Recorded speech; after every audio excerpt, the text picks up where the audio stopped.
Hello friends, welcome back to our channel. आज का हमारा वीडियो है साधारण ब्याज में पार्ट नंबर 2 है। तो पार्ट नंबर 1 पहले कंप्लीट हो चुका है और पार्ट नंबर 1 में 3 टाइप हमारी कंप्लीट हो चुकी है। आज देखेंगे हम चौथी टाइप। तो चौथी टाइप हमारी किस प्रकार की बनती है साधारण ब्याज में कि किसी मूलधन P का एक निश्चित साधारण ब्याज की दर से T वर्ष में मिश्र धन A हो जाता है। यदि ब्याज की दर R% अधिक हो जाए तो नया मिश्र धन क्या होगा। इस टाइप का प्रश्न इसमें बनता है। तो प्रश्न देखते हैं कि इसमें प्रश्न क्या बनेगा। तो हमारा पहला प्रश्न है हमारा कि निश्चित साधारण ब्याज की दर पर 2400 रुपये का 5 वर्ष का मिश्र धन 2760 रुपये हो जाता है। यदि ब्याज की दर 2% अधिक होती तो मिश्र धन क्या होता। ये हमारा प्रश्न है। इसमें दे रखा है कि हमारे पास प्रिंसिपल मूलधन दे रखा है 2400 रुपये और 5 वर्ष का हमें मिश्र धन दे रखा है 2760 रुपये। तो इसमें बोल रहा है कि ब्याज की दर जो हमें पहले दे नहीं रखी उसमें अगर 2% और अधिक होता तो हमें जो मिश्र धन ये मिला वो कितना अधिक मिलता, ये हमें इसमें देखना है। तो इसमें देखते हैं किस प्रकार ये सोल्व होता है। तो इसमें हमें दे रखा है मूलधन दे रखा है और मिश्र धन दे रखा है। तो आपको पता है कि मिश्र धन में से हम मूलधन निकालेंगे तो हमें ब्याज प्राप्त होगा। तो हमने मिश्र धन में से मूलधन निकाला तो ये हमें 360 रुपये ब्याज के प्राप्त हो गए। अब ये 360 रुपये जो प्राप्त हुए हैं वो हमें 5 साल का ब्याज प्राप्त हुआ है, क्योंकि ये 5 वर्ष में हमें मिश्र धन प्राप्त हो रहा है। तो सिंपली हम क्या करते हैं, साधारण ब्याज बराबर फॉर्मूला होता है हमारा मूलधन इंटू में समय इंटू में दर बटे में 100। तो हमें यहाँ पे दर निकालनी है, क्योंकि हमें दर नहीं दे रखी है। तो दर निकालने के लिए सिंपली क्या करेंगे, इसको स्टेप ट्रांसफ़र कर देंगे। तो साधारण ब्याज इंटू 100 बटे में मूलधन इंटू में समय जो हमें दे रखा है। तो ये हो गया हमारा फॉर्मूला। तो इसमें हम वैल्यू पुट करते हैं। अब तो दर बराबर हो गया हमारे पास साधारण ब्याज आया था 360 रुपये, 360 इंटू में 100 बटे में मूलधन 2400 रुपये, समय हो गया हमारा 5। तो हमें सिंपली इसको काटना है। तो सिंपली क्या किया हमने, 2 जीरो से 2 जीरो, 12 36 और 12 दूनो 24, ये 6 और ये 2 से 3, यानी कि हमारी दर कितनी आ गई, 3% हमारी दर आ गई। तो अब इसमें क्या बोला था क्वेश्चन में कि 2% दर अधिक होती, यानी कि हमारे पास 3% की दर है। तो ये बोल रहा है कि 3 में अगर 2% और होती तो 3 और 2 कितनी होगी, हमारी दर 5% हो गई। तो अगर ये दर 3 की बजाय 5 होती तो हमें मिश्र धन क्या प्राप्त होता। तो हमारे पास दर भी है, समय भी है, मूलधन भी है। तो अब हम इसमें मिश्र धन निकालेंगे। तो मिश्र धन निकालने के लिए क्या करेंगे, नया ब्याज निकालेंगे। पहले नया ब्याज निकालने के लिए क्या होगा, मूलधन इंटू में दर इंटू में समय बटे में 100। तो मूलधन हो गया हमारे पास 2400 रुपये, समय 5 वर्ष, नई दर 5% बटे में 100। तो हमने सिंपली इसको 2 जीरो से 2 जीरो, 25 को 24 से मल्टीपल किया। तो मल्टीपल करने पे हमारे पास 600 रुपये ब्याज के प्राप्त हो गए। तो इसमें पूछा है कि नया मिश्र धन। तो 2400 रुपये हमारे पास मूलधन था और 600 रुपये हमारे 5% की दर से ब्याज प्राप्त हुआ। तो हमारा मिश्र धन कितना हो गया, 3000 रुपये का हमारा मिश्र धन हो गया, जो 5 साल के लिए हमने 5% वार्षिक दर से दिया था 5 वर्ष के लिए। तो 2400 रुपये का मूलधन मिश्र धन कितना हो गया, 3000 रुपये हो गया। तो चलिए देखते हैं अगली टाइप। आपको एक बात और बता दूं, केवल मैं इस वीडियो में आपको बेसिक तरीके से ही बताऊंगा क्वेश्चन की हम बेसिक से हम किस प्रकार कर सकते हैं, क्योंकि ट्रिक वाले हज़ारों वीडियो यूट्यूब पे पहले से पड़े हुए हैं, लेकिन बेसिक से एकदम जो स्टेप बाय स्टेप कोई नहीं बताता है। तो आपको अगर ट्रिक वाला देखना है तो आप और जो वीडियो पड़े हैं और यूट्यूबर्स के वहाँ से जाके देख सकते हैं, क्योंकि बेसिक का फंडा ये है कि बेसिक में हमें कैसे भी पर्सन हो, कैसा भी पर्सन हो, हम उसको बेसिक से निकाल सकते हैं। बेसिक थोड़ा टाइम ज़्यादा लगेगा, लेकिन ट्रिक वाले में क्या है, अगर हम क्या होता है ट्रिक में कि एक प्रॉपर पर्सन की एक अलग ट्रिक बनती है, तो ये ट्रिक कितनी ही ट्रिक बन जाती है और वो ट्रिक हमें याद भी नहीं रहती है, जिससे हमें परीक्षा के टाइम में उन क्वेश्चन को करने में काफ़ी दिक्कत होती है। अगर बेसिक तरीका हमें याद है तो हम कैसा भी क्वेश्चनों को उसे कैसे भी हल कर सकते हैं। तो हमारी टाइप नंबर 5 है, यदि कोई धन निश्चित समय में R1% की दर से अपना N1 गुणा हो जाता है, यानी कि स्वयं का N1 गुणा हो जाता है R1% की दर से, तथा R2 की दर से अपना N2 गुणा हो जाता है।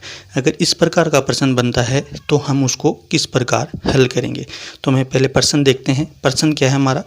प्रश्न है, यदि कोई धन 10% की दर से स्वयं का 2 गुणा हो जाता है, यानी कि 10% की दर से स्वयं का 2 गुणा हो जाता है, तो उस समय में कितने प्रतिशत, तो हमें यहाँ दूसरी दर हमें दे नहीं रखी है कि दर से स्वयं का 5 गुणा हो जाएगा। अब हमें एक दर दे रखी है और स्वयं का 2 गुणा दे रखा है। दूसरे में दर नहीं दे रखी, लेकिन दे रखा है कि स्वयं का 5 गुणा हो जाता है। तो हमें पता है कि यहाँ दे रखा है, हमने यहाँ मूलधन मान लिया x रुपये, तो मूलधन x यानी कि इसका 2 गुणा हो जाता है। 2 गुणा हो जाता है मतलब मिश्र धन हमें 2 गुणा प्राप्त हो रहा है, तो हमने माना मूलधन है x रुपये, तो मिश्र धन हो गया हमारा 2x, ये हो गया। तो अब हमें मिश्र धन भी है हमारे पास और मूलधन भी है, तो मिश्र धन में से मूलधन माइनस किया तो हमारे पास ये आ गया ब्याज, जबकि हमें पहली दर दे रखी है 10%। तो इससे हम क्या करेंगे, इससे हम समय निकाल लेंगे। तो समय निकालने के लिए वही हमारा सिंपल सा फॉर्मूला, समय बराबर साधारण ब्याज इंटू में 100 बटे में मूलधन इंटू में दर। तो हमें साधारण ब्याज कितना आया इसका x रुपये, 100 बटे में मूलधन हो गया हमारे पास x रुपये और दर दे रखी है हमें 10। तो सिंपली 0 से 0 x से x, तो हमारे पास समय क्या आ गया, ये 10 वर्ष हमारे पास समय आ गया। अब हमारे पास समय आ गया तो अब हमें नई दर निकालनी है कि नई दर क्या होगी, तो वही हमें इसमें निकालनी है। तो नई दर के लिए क्या करेंगे, हमें प्रश्न में दे रखा है कि स्वयं का 5 गुणा हो जाता है, यानी कि हमारे पास मूलधन वही x रुपये है, x रुपये हमारे पास मूलधन है, तो मूलधन x है और ये इसका 5 गुणा होता है, तो इसका 5 गुणा होगा तो इसका वो ब्याज कितना होगा, यानी कि हम इसमें क्या करेंगे, सिंपली मूलधन और मिश्र धन हो गया 5x, ये इसमें से माइनस करेंगे तो हमारे पास ये 4x प्राप्त होगा, ये हमारे पास ब्याज प्राप्त होगा। तो सिंपली मैंने इसको डायरेक्ट लिख दिया, 5x माइनस में x इंटू में 100 बटे में मूलधन हो गया x इंटू में हमारे पास समय निकाला था वो हो गया 10। तो सिंपली हमने इसको 0 और ये यहाँ पे 4x हो गया, तो x से x कैंसिल और 10 को 4 से मल्टीप्लाई किया तो ये हमारा हो गया 40%। तो हमारी नई दर सेकंड दर है जो इसमें कितनी प्रतिशत है, जो यहाँ पूछा था वो है हमारी 40% नई दर होगी, जिसकी सहायता से वह स्वयं का 5 गुणा हो जाएगा। तो उम्मीद करता हूँ यह टाइप भी आपको समझ में आ गई होगी। देखते हैं अगली टाइप। अगली टाइप है कि यदि हमें साधारण ब्याज का अंतर दे रखा हो, कि साधारण ब्याज का यानी कि अलग अलग समय पे पूछा गया और उसका अंतर दे रखा है कि 5 वर्ष तक का साधारण ब्याज और 3 वर्ष के साधारण ब्याज में अंतर ये है। तो इसका प्रश्न देखते हैं कि कैसा प्रश्न आएगा। किसी धन को 4 वर्षों के लिए किसी विशेष दर पर उधार दिया गया, यदि ब्याज की दर 3% अधिक होती तो हमें 120 रुपये साधारण ब्याज अधिक प्राप्त होता, तो मूलधन क्या है। अब हमें दे रखा है कि किसी धन को हमने 4 वर्षों के लिए किसी विशेष दर, जो हमें दर पता नहीं है, उस पर उधार दिया। यदि हम उसी धन को जो हमें दर पता नहीं है उससे 3% अधिक पर देते तो हमें 120 रुपये साधारण ब्याज अधिक प्राप्त होता, तो हमारा मूलधन क्या है, यह हमें इसमें निकालना है। तो हमने माना कि मूलधन है हमारे पास P, मूलधन भी हमें पता नहीं है, दर भी हमें पता नहीं है, तो हमने R% मान ली। समय दे रखा हमें 4 वर्ष और नई दर हमारी क्या होगी R + 3%, क्योंकि 3% अधिक ये बोल रहा है। तो अब हम क्या करेंगे, सिंपली तो हम इसमें करेंगे, हमारे पास 2 आ गए क्योंकि हमें 2 अंतर दे रखा है। तो हमने पहले क्या किया, मूलधन इंटू में दर R + 3 इंटू में 4 वर्ष बटे में 100 माइनस में मूलधन इंटू में दर इंटू में समय बटे में 100 बराबर 120, क्योंकि यह जो पहला हमारे पास दर थी R%, उसका हमने 3% अधिक बढ़ा के उसमें से माइनस किया, तो इसका हमें अंतर प्राप्त होता है 120। अब हम इसको आगे देखते हैं, इसको सोल्व करते हैं। इसको सोल्व करेंगे तो हमें क्या आएगा, इसको हमने सोल्व किया तो 4PR प्लस 12P माइनस में 4PR और ये 100 दोनों का एलसीएम आया, ये हमने यहाँ गुणा करवा दिया डायरेक्ट। अब क्या करेंगे, हमें सिंपली 4PR से 4PR कैंसिल हो गया, 4PR से 4PR कैंसिल हो गया। ये हमारे पास पी की वैल्यू क्या होगी, ये 12 इस तरफ जाएगा तो हमारे पास पी की वैल्यू क्या आएगी 1000 रुपये। यानी कि हमारे पास जो अंतर आ रहा था 120 रुपये का 3% अधिक की दर से, तो वो मूलधन यानी कि वो मूलधन कितना है, वो मूलधन हमारे पास 1000 रुपये है, जिसका 3% अधिक होती तो हमें ब्याज का 120 रुपये अधिक मिलता। अब देखते हैं हमारी अगली टाइप नंबर 7। तो टाइप नंबर 7 है हमारी कि यदि किसी धन को R1% तथा R2% यानी कि R2 वार्षिक दर से साधारण ब्याज की दर से 2 भागों में उधार दिया जाता है, तो कुल R1 व R2 पर कितना कितना धन दिया गया है। तो हमें ये बताया गया है कि इसमें ये कह रहा है कि हमें कोई धन था, उसने R1% की दर से और R2% की दर से हमने उसको उधार दे दिया। तो हमें इसकी प्रश्न में पूछता है कि R1% की दर से हमने कितना धन दिया और R2% की दर से हमने कितना धन दिया, ये निकालना होता है हमें। प्रश्न देखिए कि 7000 रुपये में से कुछ धन को 6% वार्षिक दर से तथा शेष को 4% वार्षिक दर से उधार दिया गया। यदि 5 वर्ष बाद साधारण ब्याज 1600 रुपये प्राप्त होता है तो 4% की दर से कितना धन उधार दिया गया है। अब हमने धन 2 वार्षिक दर से बांटा, एक तो 6 और एक 4, और जो हमें साधारण ब्याज प्राप्त हुआ वो हुआ 1600 रुपये। लेकिन इसमें पूछा है कि 4% की दर से कितना धन उधार दिया, ये हमें निकालना है। तो ये निकालने के लिए क्या करेंगे, हम सिंपली पहले हम देखिए कि माना 4% की दर से हमने x रुपये उधार दिए, हमें पता नहीं कितना दिया, तो x रुपये उधार दिए। तो सिंपली क्या करेंगे, 4% से x दिए तो हमारे पास कुल धन था 7000, तो 6% से कितना दिया 7000 माइनस x, 6% की दर से उधार दिया। तो हमारे पास क्या हुआ, ये तो हो गया 6% की दर से 7000 माइनस x इंटू में 6% इंटू में 5 वर्ष बटे में 100 प्लस x इंटू में 4 इंटू में 5 बटे में 100, ये 4% की दर से। और कुल पे हमें ब्याज कितना प्राप्त हो रहा है 1600 रुपये जो हमें दे रखा है। तो इन दोनों का योग करेंगे तो हमारे पास ब्याज 1600 रुपये प्राप्त हो जाएगा। सिंपली हमने इसको हल किया, तो हल करेंगे तो क्या आएगा हमारे पास, इसको हल करेंगे तो हमने सिंपली इसको 10 से कटा दिया, 5 से तो ये कटाया, तो ये हमारा हो गया 20 और 2 से इसको कटा दिया तो ये हो गया हमारा 10। सिंपली इसको भी ऐसे ही, तो ये हो गया 2 और ये हो गया 10। अब हमने इसको मल्टीप्लाई किया तो 21000 माइनस में 3x प्लस 2x और जो 10 था लघुत्तम था, हमने इसको यहाँ गुणा करवा दिया तो ये हो गया हमारा 16000। तो हमने क्या किया कि इस 3x माइनस का प्लस का 2x इसको इस तरफ लाएंगे तो प्लस का x बचेगा, और 16000 को इस तरफ लाएंगे तो माइनस 21000 में से माइनस 16000 किया तो ये हो गया हमारे पास 5000। तो हमारे पास क्या हुआ कि 4% की दर से तो हमने 5000 रुपये दिए और 6% की दर से कि कुल धन था हमारे पास 7000, तो 7000 में से हमने 5000 माइनस किया तो जो बचा वो 6% की दर से हमने दिया।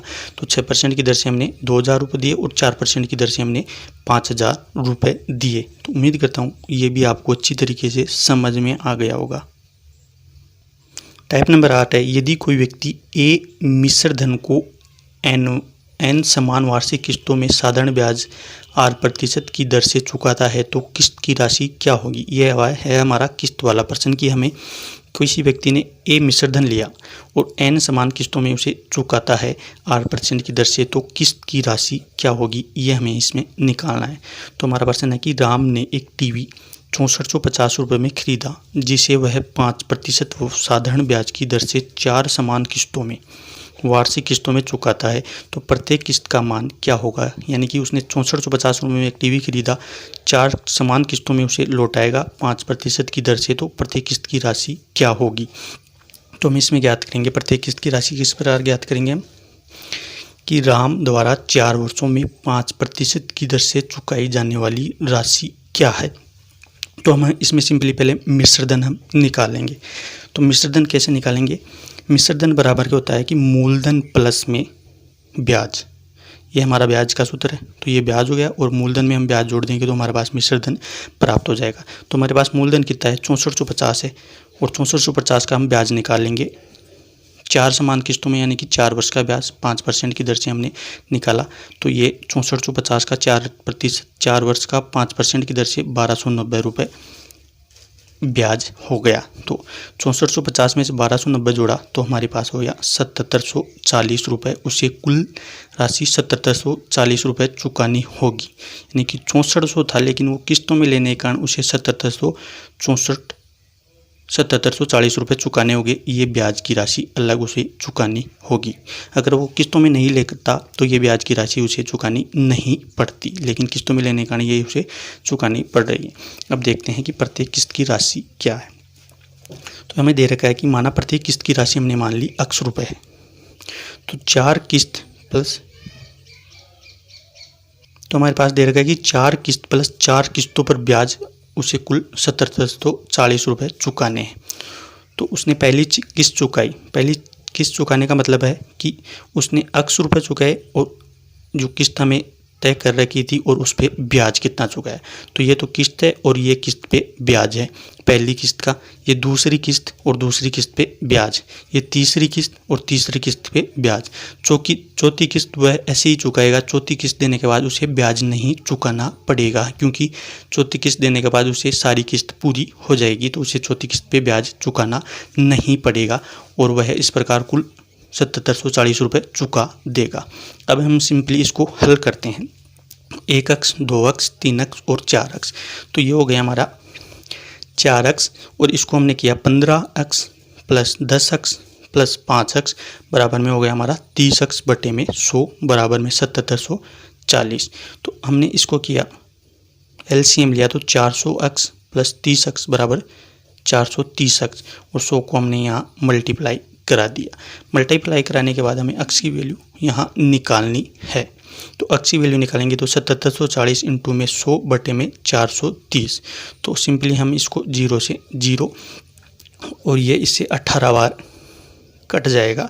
तो ये हमारी वैल्यू आ गई x की 1800 रुपये। तो प्रत्येक किस्त की राशि हमारे पास क्या होगी, 1800 रुपये उसे प्रत्येक किस्त की राशि चुकानी होगी, तब जाके वह 7740 रुपये कुल उसका टीवी का मूल्य चुका पाएगा। तो उम्मीद करता हूँ ये वीडियो आपको काफ़ी अच्छा लगा होगा। अगर अच्छा लगा तो लाइक शेयर कमेंट और चैनल को सब्सक्राइब ज़रूर कीजिएगा। धन्यवाद।